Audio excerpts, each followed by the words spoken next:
പത്മദലാക്ഷൻ എന്ന പേര് പറഞ്ഞാൽ എല്ലാവർക്കും ആളെ മനസ്സിലാവണമെന്നില്ല. എന്നാൽ കുതിരവട്ടം പപ്പു എന്ന് പറഞ്ഞാൽ അറിയാത്തവരാരും ഉണ്ടാവില്ല.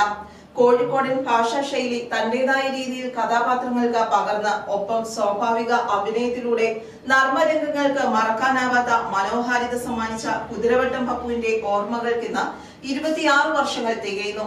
2.5 പതിറ്റാണ്ട് പിന്നിട്ടിട്ടും ആ കസേരയിൽ മറ്റൊരാളെ സങ്കല്പിക്കുവാൻ മലയാളി സിനിമാ പ്രേമികൾക്ക് സാധിക്കുന്നില്ല എന്നത് തന്നെയാണ് ഈ അതുല്യ കലാകാരനുണ്ടാക്കിയ സ്വാധീനം. പനങ്ങാട്ട് രാഘവന്റെയും ദേവിയുടെയും ആദ്യത്തെ മകനായി 1936 കോഴിക്കോടിനടുത്തുള്ള ഫറൂഖിലാണ് പത്മദളാക്ഷന്റെ ജനനം. നാടകവേദികളിലൂടെയാണ് കലാജീവിതത്തിന്റെ ആരംഭം. ഏറെ വൈകാതെ കോഴിക്കോട്ടെ നാടകലോകത്തിന്റെ പ്രധാനിയായി വളർന്നു. രാമു കാര്യാട്ടിന്റെ സംവിധാനത്തിൽ 1963 പുറത്തിറങ്ങിയ മൂടുപടം എന്ന ചിത്രത്തിലൂടെയാണ് കുതിരവട്ടം പപ്പുവിന്റെ വെള്ളിത്തിരയിലെ അരങ്ങേറ്റം.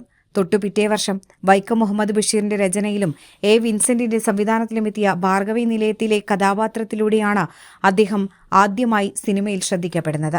ആ ചിത്രത്തിലെ കഥാപാത്രത്തിന്റെ പേരായിരുന്നു കുതിരവട്ടം പപ്പു എന്നത്. സാക്ഷാൽ വൈക്കം മുഹമ്മദ് ബഷീർ സമ്മാനിച്ച ആ പേര് സിനിമാ ലോകത്ത് പത്മദളാക്ഷന്റെ പേരായി മാറി. ഒരു കാലത്ത് പപ്പു ഇല്ലാത്ത ഒരു മുഖ്യധാര സിനിമ നിർമ്മാതാക്കൾക്ക് ആലോചിക്കാനാകില്ലായിരുന്നു. കാരണം അദ്ദേഹം സ്ക്രീനിലെത്തുന്ന സമയം പ്രേക്ഷകർ രസിക്കുമെന്ന് അവർക്ക് അത്രയും ഉറപ്പുണ്ടായിരുന്നു. 37 വർഷത്തെ സിനിമാ ജീവിതത്തിൽ 1500-ലേറെ ചിത്രങ്ങളിൽ അദ്ദേഹം അഭിനയിച്ചു.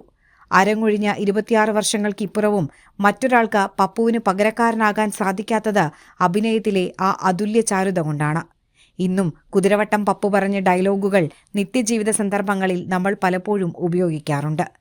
ടാസ്കി വിളിയടാ എന്നും താമരശ്ശേരി ചുരമെന്നും അടക്കമുള്ള പ്രയോഗങ്ങളും ഡയലോഗുകളും ഒരിക്കലെങ്കിലും നിത്യജീവിതത്തിൽ ഉപയോഗിക്കാത്ത സിനിമാപ്രേമികൾ ഉണ്ടാകില്ല.